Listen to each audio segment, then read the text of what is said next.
Buenas noches, amigos. Hoy entrevistamos en Ecuador Today a María Fernanda Espinosa, quien ejerciera, entre otras carteras ministeriales, como canciller de la República de Ecuador y ocupara hasta septiembre del pasado año el cargo de presidenta de la Asamblea General de Naciones Unidas. María Fernanda Espinosa es en la actualidad la persona que encarna la candidatura renovadora frente a Luis Almagro a la Secretaría General de la OEA. Ambientalista y defensora convencida del multilateralismo, María Fernanda sería, en caso de ganar, la primera secretaria general mujer en la historia de la OEA. María, estamos obligados a comenzar por la rabiosa actualidad que lamentablemente vive el planeta. Como decíamos en la introducción, tú vienes de ejercer como presidenta de la Asamblea General de Naciones Unidas. Nos gustaría conocer cuál es el balance que haces sobre la respuesta global que se está dando a esta pandemia. La percepción generalizada entre los ciudadanos del continente es que desde la OEA no se ha movido un dedo en esta materia. ¿Crees que se está articulando las coordinaciones necesarias a nivel hemisférico en este sentido? ¿Cuál es tu balance respecto a y cuál es tu propuesta en este sentido como candidata a la Secretaría General de la OEA? ¿Qué es lo que debemos hacer a nivel continental y en qué podría estar aportando esta institución, digamos, en pro de la salud de los ciudadanos hemisféricos americanos? Bueno, gracias Decio por este espacio, por esta conversación. Gracias de Ecuador Today también. Frente a tu pregunta, que básicamente tiene dos componentes. Primero, la respuesta global. Yo pienso que nos deja varias lecciones esta pandemia, la crisis del coronavirus. La primera lección es que es imprescindible tener un multilateralismo eficiente, que funcione, que convoque, que lidere y que dé respuestas cuando se trata de una crisis que toca a todos los países del mundo. Yo creo que en este momento ya no hay rincón en el planeta que no se vea afectado por el COVID-19. Y por lo tanto se requiere la capacidad de articular, la capacidad de coordinar, la capacidad de dialogar a través de un ente facilitador, que en este caso ha sido la Organización de las Naciones Unidas y su ente especializado, la Organización Mundial de la Salud.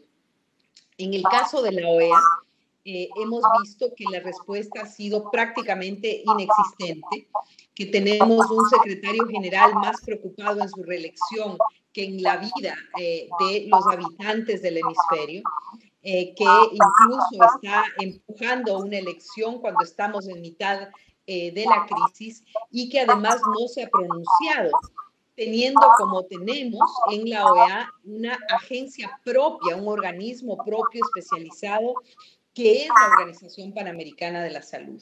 No hemos visto al secretario general opinando, coordinando, monitoreando, informando a los estados, estableciendo plataformas de encuentro para compartir información, datos, lo último de la ciencia, alertas, para nada. Es decir, tenemos a una OEA y a su Secretaría General absolutamente indiferente y silenciosa frente a una pandemia que tiene y tendrá consecuencias tremendas en la vida de la gente, en la economía, en las relaciones sociales entre los países, en fin. Así es que es una gran decepción, pero creo que también es una marca, ¿no? Es una muestra más que la OEA necesita una renovación, necesita un nuevo liderazgo, necesita responder a los grandes desafíos actuales. La OEA ha estado silenciosa y ausente de esta crisis, pero también de muchas otras crisis, como la crisis climática, como la crisis de migrantes y refugiados, ha estado ausente de las conversaciones mundiales. Eso es, Decio, precisamente lo que queremos cambiar. Cambiando de tema y centrándonos ya en el ámbito de la elección interna a la Secretaría General de la OEA, somos conscientes, María, de que existe en este momento un debate en la institución, dado que hay al menos 13 países del Caribe, además de México, Argentina y posiblemente algunos países más, que están proponiendo la suspensión de la elección para mañana viernes, dado el alto riesgo que representa para la salud juntar, digamos, a los embajadores de los países latinoamericanos, bueno, de los países del continente, mejor dicho, es decir, en Washington en estas elecciones, para el día de mañana. Es más, concretamente, es decir, dada la imposibilidad de viajar por parte de los cancilleres, dada la situación global, es decir, que vivimos, estas elecciones estarían enmarcadas estrictamente en el ámbito de los cancilleres, que es en los ámbitos de los embajadores, lo cual es evidentemente un elemento absolutamente insólito, ¿no? ¿Por qué crees que existe esta presión en realizar esta elección con una coyuntura tan compleja como la que vivimos en este momento, sin la presencia de las máximas autoridades hemisféricas en materia de relaciones internacionales, para elegir al nuevo secretario general de la OEA, en lugar de darse un tiempo y esperar a que se solucione este problema que inicialmente parece ser, que nos dicen nuestros diferentes gobiernos, que en unos 15, 20 días podría estar solucionado el tema de la movilidad? ¿Por qué existe esta presión, María? ¿Cómo estás leyendo esta situación política dentro de la OEA? Decio, realmente me quedo sin palabras y sin poder explicar por qué esta insistencia en tener una elección atropellada, una elección que no presta las garantías necesarias, que contraviene las disposiciones federales de no tener reuniones de más de 10 personas, que contradice lo que la recomendación de la Organización Panamericana de la Salud, que expresamente dice que sugiere posponer la elección. Hay una carta enviada al secretario general de la Asociación de Trabajadores de la OEA que sugieren posponer la elección porque están preocupados por las implicaciones que puede tener esta reunión en la salud de las personas que trabajan en la OEA. Es decir, frente a todo esto, hay una insistencia de proceder como sea y bajo cualquier circunstancia. Y me parece que una vez más aquí podemos comprobar, Decio, que la OEA no está interesada en responder a los grandes desafíos del momento, ¿no? Aquí me parece que hay una insistencia, incluso hasta desesperación de proceder con la elección bajo cualquier circunstancia y sobre todo de ser indiferentes a una profunda crisis planetaria y a una pandemia que requiere que toda la energía y los esfuerzos de nuestros gobiernos, de la sociedad entera, esté enfocada en hacerle frente a esta situación tan preocupante y que está pues cobrando vidas humanas y tendrá y está teniendo consecuencias gigantescas. Yo aquí creo que es fundamental que pongamos los cálculos políticos, las ambiciones electorales realmente de lado y que privilegiemos la salud y el bienestar de las personas. No entiendo por qué esa insistencia, esa pues incluso presión sobre los estados. Hay que reconocer que y recordar que hay 17 países que por escrito se han dirigido al presidente del Consejo Permanente, es decir, del órgano gobernante, solicitando que se posponga la elección y que se lo haga hasta cuando pues se normalice la situación de crisis que vivimos en este momento. Va a ser muy extraño que sea una asamblea general sin cancilleres, además que la candidata no pueda estar presente para su propia elección, porque evidentemente pues las restricciones son enormes, la imposibilidad de viajar a Washington está ahí y creo que hay que ser responsables y seguir las disposiciones. Si uno empieza a hacer cálculos políticos, a medir la aritmética de la elección, pues yo realmente no le veo mucho sentido a esa presión a los países para que acepten tener una elección en condiciones bastante adversas. Incluso desde el punto de vista de los procedimientos es atípico, yo diría, y extraño tener una Asamblea General sin cancilleres, no permitir que la prensa esté presente y participe, no permitir que las organizaciones de la sociedad civil estén presentes y participen. Realmente sería una elección prácticamente a puerta cerrada. Dicen que la van a transmitir en tiempo real. Espero que al menos eso sea así. Pues realmente me sorprende, tengo que decir, y me preocupa que la OEA dé una muestra más de indiferencia y de estar desconectada de la realidad. Y hablando políticamente y profundizando en ese contexto, María, los sectores conservadores de los diferentes países de nuestro continente, es decir, la derecha continental, hablando claramente, ha denominado la elección de la OEA como la batalla diplomática del siglo. Estos meses hemos visto cómo desde el expresidente colombiano Álvaro Uribe hasta los periodistas y generadores de opinión vinculados a los sectores más conservadores de nuestros diferentes países han lanzado ataques permanentes y una clara campaña contra tu candidatura y me atrevería a decir incluso contra tu persona, ¿no? Hoy en día te has convertido en la principal enemiga de la derecha continental y es más, me atrevería a decir también que hasta europea, al ver que un grupo de 20 expresidentes, voy a decirlo claramente, de muy dudosa reputación, de extrema derecha, entre ellos José María Aznar, quien metió a España en la guerra de Irak, por decir entre otras cosas, ¿no? Han cerrado filas para impedir que tú seas la próxima secretaria general. ¿Esto te amedrenta? ¿Qué se está jugando en esta elección de la OEA para que exista tanto nerviosismo por parte de los representantes de nuestras élites a nivel global, María? Bueno, yo creo que esta campaña ha sido también una muestra de esa enorme polarización que vive el hemisferio, de esa falta de diálogo, de ese discurso maniqueo, ¿no? O estás conmigo o estás contra mí, el mundo se divide entre derecha e izquierda y las cosas tienen que ser como yo digo, porque si no, no tengo la capacidad de escuchar y de procesar disensos. Y creo que lo más conveniente cuando tratas de construir esta realidad de opuestos maniquea, lo más fácil es usar adjetivos, adjetivar a una persona, ponerle una serie de,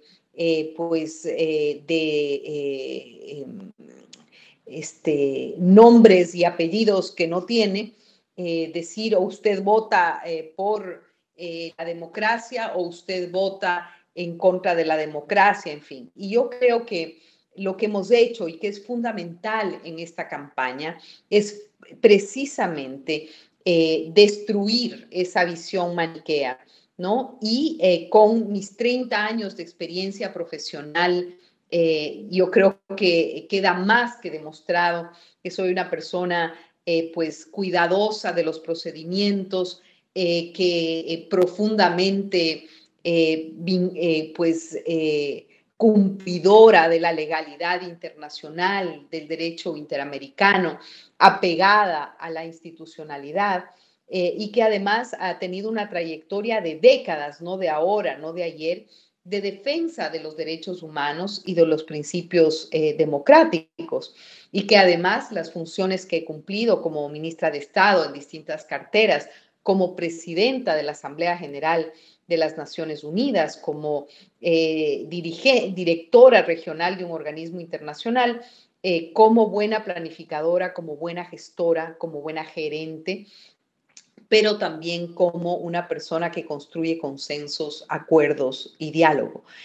Yo soy María Fernanda Espinosa, tengo mi manera de hacer las cosas, mi forma de liderar y creo que es absolutamente, me parece que distorsiona la realidad poner estas etiquetas, encasillar a una persona. Eso es lo que me ha pasado en esta campaña, pero creo que con la propuesta de trabajo que he compartido con la sociedad civil, con los estados, con el discurso serio que hemos construido y con mis propias credenciales de vida, profesional y política, yo creo que pues esa realidad del sí y no, del blanco y negro, del conmigo o contra mí, yo creo que ha quedado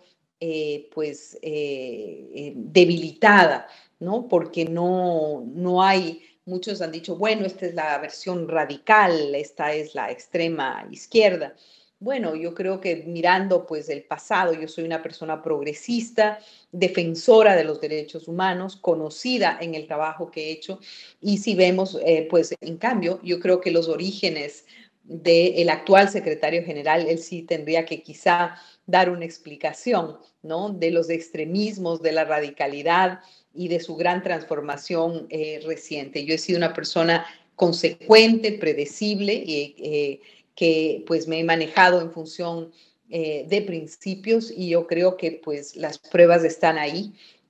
Mis acciones hablan por mí pues ha sido una dura batalla, sobre todo como mujer. Tengo que decir que efectivamente no solamente es un cuestionamiento a mis propuestas, a las ideas que estoy enarbolando, sino también a mi persona, pero creo que eso pasa con mayor frecuencia a las mujeres que estamos en la política, ¿no? Y creo que eso también ha hecho que varias organizaciones de mujeres, coaliciones feministas se hayan pronunciado en favor de mi candidatura. Eso también me llena de orgullo. Yo creo que es una manera de ganar ya, viendo que las organizaciones indígenas, la economía popular y solidaria, los jóvenes, las mujeres, están apoyando mi candidatura. Yo creo que eso también debilita y desmantela esta visión maniquea de los opuestos, ¿no? Y creo que la desesperación, la angustia, la presión por la reelección del actual secretario general también le ha hecho acudir a esas famosas cartas de apoyo de expresidentes que, pues, no lo tengo que decir yo, lo has dicho tú, Decio, representan lo que representan. Yo represento el respeto a la legalidad, el respeto al derecho internacional, la defensa de los derechos humanos, una capacidad de gestión probada como planificadora, como administradora, y eso, ¿no? Una ecologista comprometida, con mucha experiencia en los temas de cambio climático y demás, ¿no? Así es que esa es la diferencia, esas son las opciones que tienen los estados para votar.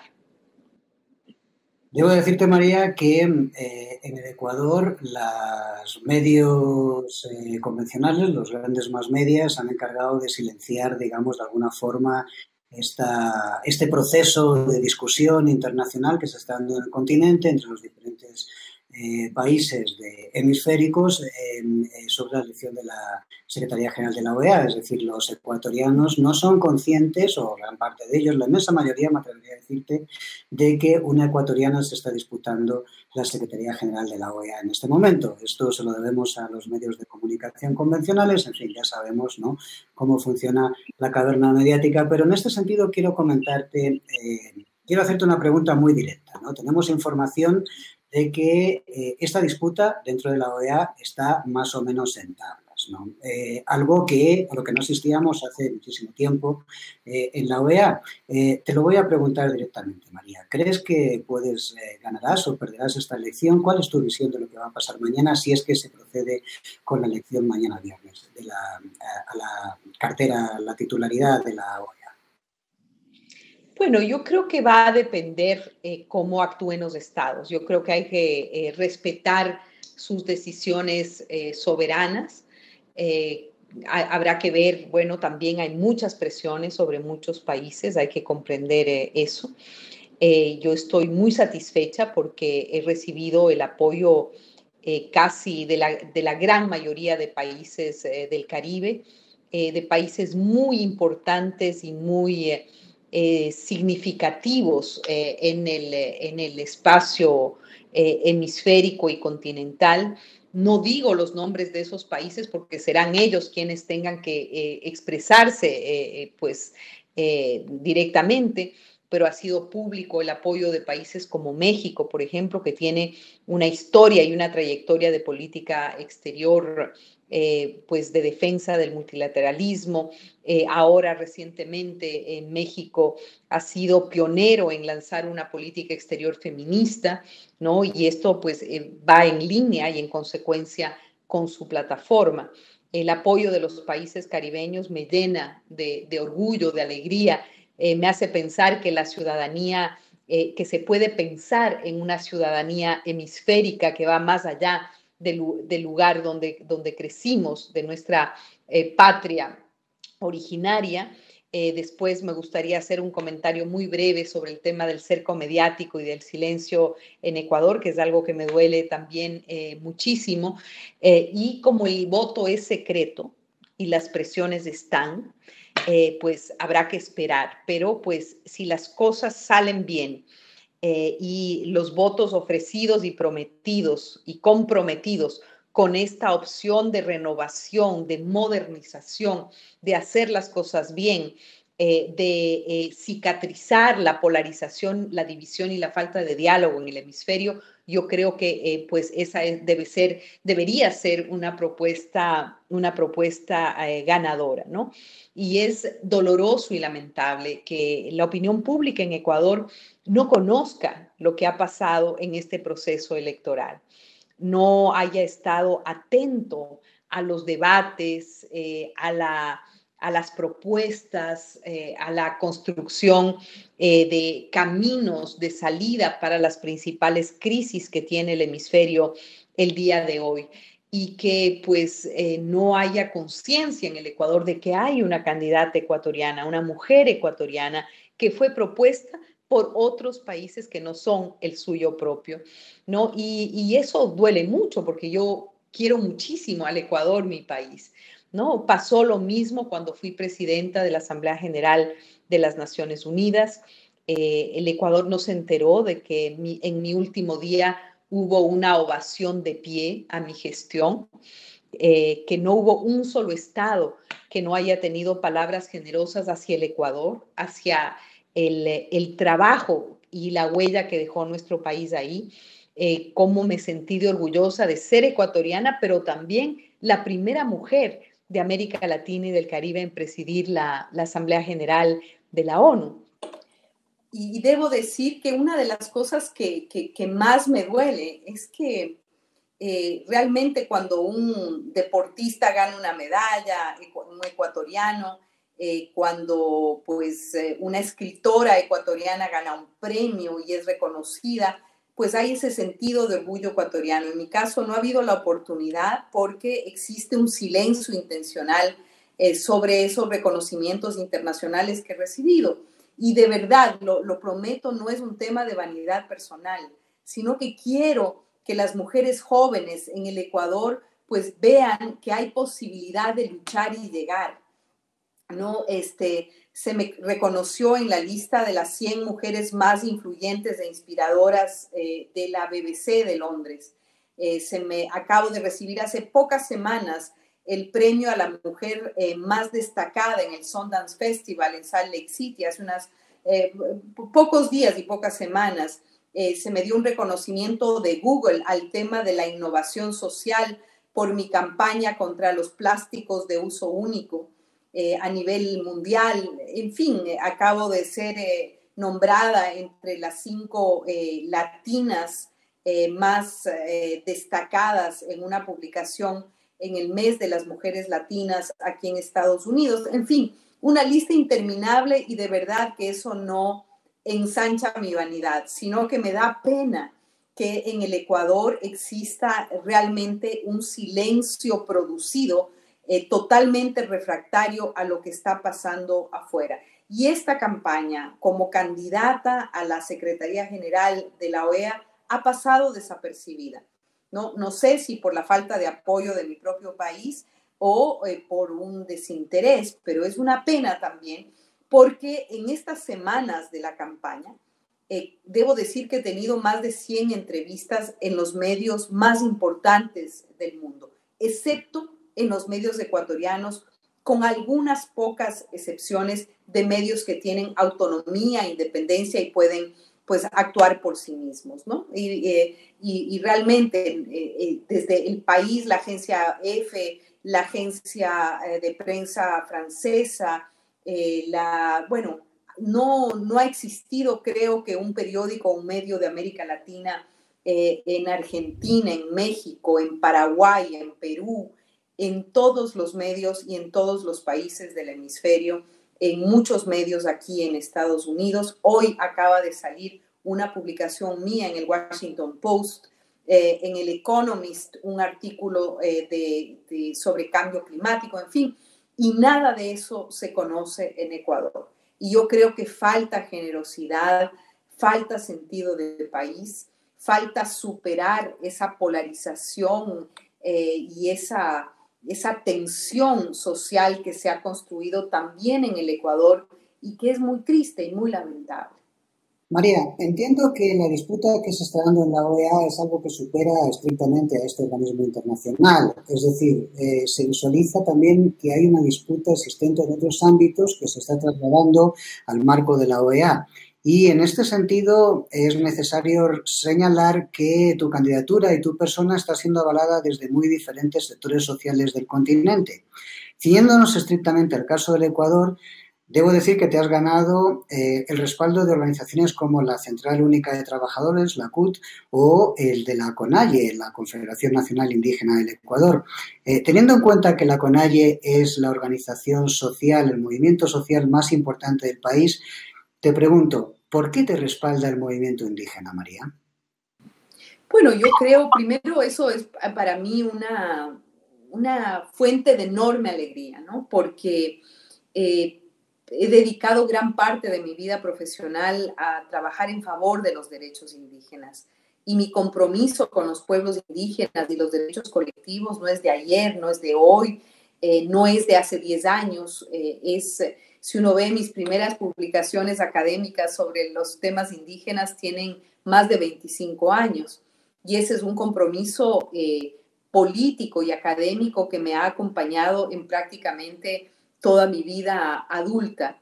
Y ahora, gracias a la generosidad de la CONAIE, recibir este apoyo es para mí un reconocimiento pues a mi historia de vida, a mi trayectoria, ¿no? A pesar de esa enorme polarización que se vive en el Ecuador, pues tener la fuerza de decir, aquí estamos, compañera, estamos contigo, te estamos apoyando, y además reconociendo que entre las propuestas de mi plan de trabajo para la OEA está una propuesta específica para trabajar por los derechos de los pueblos indígenas y para poner en práctica los principios que constan en la Declaración Americana de los Derechos de los Pueblos Indígenas, y donde hay un mandato y una obligación de la OEA de avanzar. Así es que, en respuesta a ese compromiso que he asumido, el respaldo de la CONAIE, pero también de la FENOCIN, pues me llenan de alegría y de satisfacción. Y vemos que ese espíritu generoso, patriótico del Ecuador está todavía presente y existe, a pesar de ese ambiente político enrarecido que vive y se vive en el Ecuador dolorosamente. Estamos a menos de un año de las elecciones presidenciales y legislativas en Ecuador, María. Las movilizaciones de octubre del pasado año nos mostraron el nivel de fragmentación existente en el país. Por un lado, poderes fácticos, élites y, de alguna forma, también el gobierno nacional. Por otro, amplios sectores de la población que respaldaron las movilizaciones, según se demuestra por el conjunto de organizaciones o empresas demoscópicas del país en las diferentes investigaciones sociales que se han hecho desde entonces hasta hoy.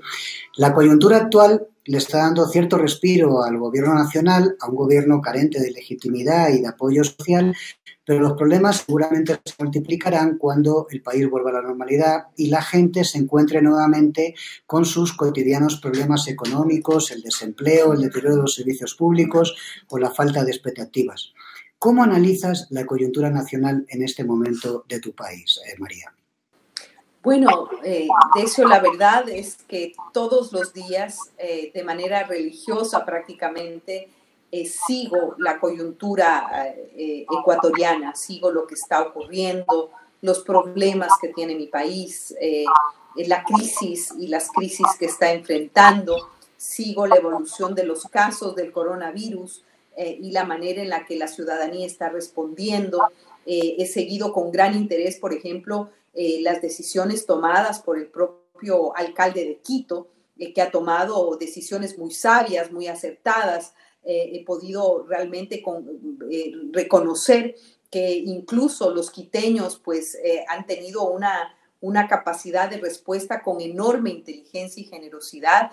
La alcaldía ha actuado, en el caso de Quito, sí, de manera adecuada, de que pues, hay una capacidad de respuesta, ¿no?, que es muy importante en los ciudadanos ecuatorianos y en varios de los municipios y alcaldías. Y pongo de ejemplo, me parece a mí, uno de los ejemplos más destacados es el ejemplo del alcalde de Quito, ¿no? Igual en los temas políticos sigo cotidianamente lo que ocurre en el Ecuador. Yo creo que eso es natural, es mi país, quiero a mi país y me preocupa cada cosa que allí ocurre, ¿no? Y tengo que decir, más allá de cualquier análisis exhaustivo de eso, veo que el Ecuador es un país que produce muchas noticias negativas, ¿no? Ya lo veo desde afuera. El Ecuador es un país que construye poco, que tiene la capacidad de proyectarse como un espacio prometedor hacia el exterior. El riesgo país ha crecido muchísimo. La gente ve en el Ecuador un país en permanente tensión y en permanente confrontación. Y creo que eso no es bueno para los ecuatorianos y las ecuatorianas, ¿no? Cuando vemos pues todos los intentos, este calentamiento previo al proceso electoral que se avecina, realmente es muy triste ver que las propuestas de largo aliento, las propuestas constructivas, los sueños de los ecuatorianos, la capacidad de diálogo, la capacidad de disentir con respeto, la capacidad de decir la diferencia entre mi propuesta y la tuya está en esto. Yo ofrezco a los ecuatorianos esta propuesta, estas ideas, este horizonte, ¿no? La conversación que procese las diferencias de manera respetuosa, que no ponga el mundo igual en ese todo o nada, ¿no? En eso, si eres mi amigo o eres mi enemigo. Y si eres mi enemigo, todo lo que haces, dices o piensas, no vale. Y te ataco y construyo una narrativa que te destruya como actor. En fin, es decir, es esa política del todo o nada, es la política del odio, de la revancha, que genera un ambiente, yo creo, que muy poco fértil para lo que debe ser un proceso preelectoral y luego un proceso electoral, que es el momento de construir, de armar, de montar, de soñar, de imaginar, de dialogar. Y eso dolorosamente no se ve en el Ecuador, ¿no? Una enorme violencia en la narrativa política. Y eso no es bueno, no es bueno para el Ecuador. Yo sé que pues, la política es un mundo a veces hostil y duro, pero yo creo que lamentablemente esa hostilidad, esa falta de capacidad de escuchar y de escucharnos, es algo que ha permeado a la gran parte del mundo de la política en Ecuador. Yo confío mucho en los ciudadanos de a pie, comunes y corrientes, porque es ahí donde me parece, donde pues hay que capitalizar y construir un Ecuador para el futuro. Y hay tanta riqueza en el Ecuador, hay tantas posibilidades, hay tantos jóvenes que tienen la capacidad de aportar y transformar, hay mucho que hacer en el Ecuador. Habiendo pues tenido la oportunidad de viajar muchísimo y ver muchas cosas bonitas y tristes del planeta, siempre el Ecuador es un país de referencia, pero creo que el Ecuador tiene que sanar, creo que el Ecuador tiene que recuperarse, tiene que aprender a dialogar y a soñar, y que la clase política tiene que aprender a escuchar lo que la gente necesita y quiere, lo que les falta, lo que les frustra. Y creo que la política tiene que dejar de ser también esa, ¿cómo podría decir?, de ver al Estado como una suerte de botín, ¿no?, del cual uno tiene que servirse y aprovechar al máximo, ¿no? Y eso dolorosamente es lo que estamos viendo en el Ecuador. Y me parece que las cosas, no todo está perdido, ¿no? Como dice la canción, yo creo que no todo está perdido, que hay la oportunidad de recuperar, que hay la oportunidad de construir, que hay la oportunidad de imaginar y construir colectivamente un Ecuador del futuro, ¿no? Y yo confío mucho en la voz de los jóvenes, ahora en esa voz potente que ha resurgido de las organizaciones indígenas. Confío mucho en el rol de las organizaciones de mujeres. Yo creo que es ahí donde está la fuerza. Y creo que la clase política, me incluyo en esa clase política, tenemos que aprender a escuchar, a ser más tolerantes, ¿no? Y pues a afianzar propuestas que vayan en beneficio del país y no de nuestros pequeños intereses particulares o de grupo, ¿no? Gracias a todos por acompañarnos en esa línea de fugas. Gracias a María Fernanda Espinosa, feminista, ambientalista, multilateralista y, de alguna forma, la alternativa a la democratización y modernización de la Organización de Estados Americanos que falta le hace. Bueno, Decio, muchas gracias a Ecuador Today. Yo creo que pues también mi reconocimiento a todos estos medios alternativos que están surgiendo en el Ecuador y con mucha fuerza, bajo el liderazgo de muchos jóvenes y jóvenes de espíritu, como tú también, Decio, y me alegra que podamos tener estos canales alternativos de comunicación. Les agradezco, también agradezco y celebro el rol que tuvieron durante las manifestaciones de octubre, porque si no, no podíamos tener información real de lo que estaba ocurriendo en el país. Y decir que pues estamos muy cerca de la elección a la Secretaría General de la OEA, y pase lo que pase, debo decir que me siento muy, muy satisfecha de lo que ha sido esta dura campaña, y que pase lo que pase, pues está en manos de los estados escoger el status quo y una organización disfuncional, o escoger el camino de la renovación, de la modernización, del relanzamiento de una organización que esté al servicio de todos los estados, de los 34 estados y de los pueblos y sociedades a los que representan. Así es que, Decio, muchas gracias nuevamente, gracias a ti y gracias a Ecuador Today. Gracias, María. Suerte mañana. Gracias a todos y seguimos en el siguiente programa. Acompáñanos para el siguiente programa.